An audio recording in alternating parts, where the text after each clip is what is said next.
In the spring of 1845, two ships sailed out of England carrying the finest technology the British Navy could offer.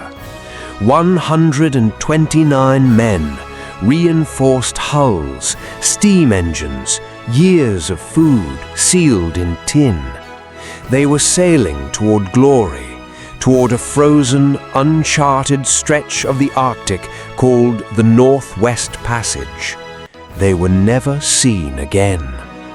This is the story of the Franklin expedition, and more than a century later, we still don't fully know what happened to them.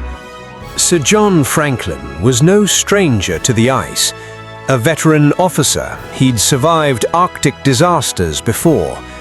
This time, he commanded two ships, HMS Erebus and HMS Terror, built to crush through pack ice that had swallowed lesser vessels whole.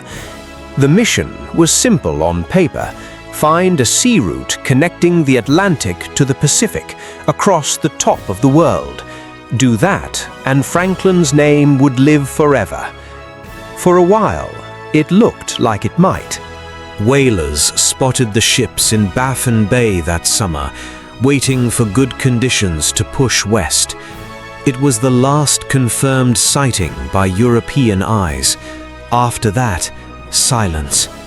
Weeks became months, months became years, and back in England, people started to ask questions no one wanted to answer. What happened out there? By 1848, with no word from Franklin, the Navy sent search parties, then more. Eventually, over 30 dozen expeditions combed the Arctic, spending more money and losing more lives searching for Franklin than the original voyage itself had cost.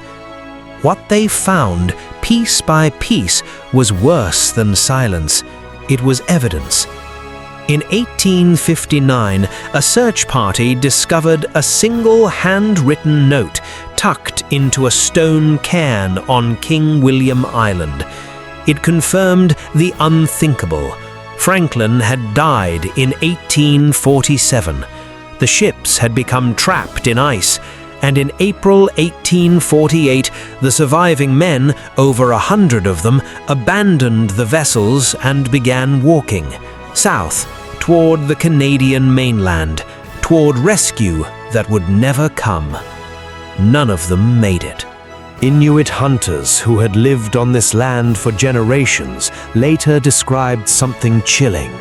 Groups of desperate, starving men dragging heavy sledges, some of them showing signs of what could only be described as the unthinkable: cannibalism.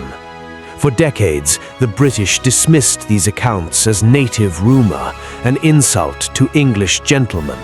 Modern forensic science would prove the Inuit right. Skeletons recovered from the expedition's final march bore cut marks, the kind left by knives, not animals.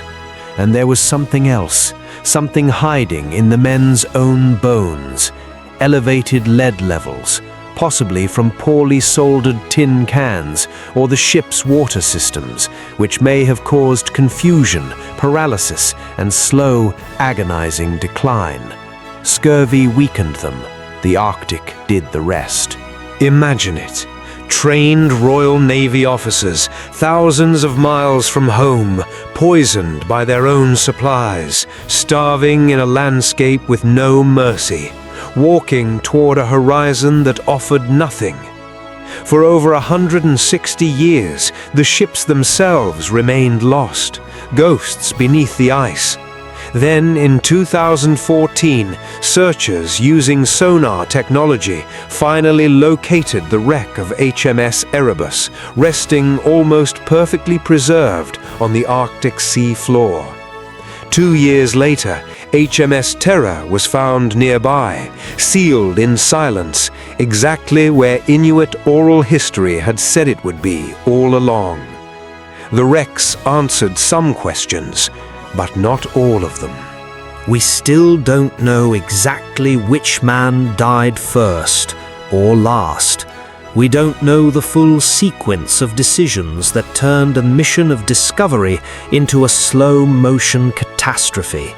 The Arctic keeps some secrets even now. What we do know is this: 129 men sailed north, chasing history, and history swallowed them whole, leaving behind only bones, a few scattered relics, and a warning written in ice. Some frontiers are not meant to be conquered. Some are only meant to be survived. Franklin's crew learned that lesson too late and paid for it with everything they had.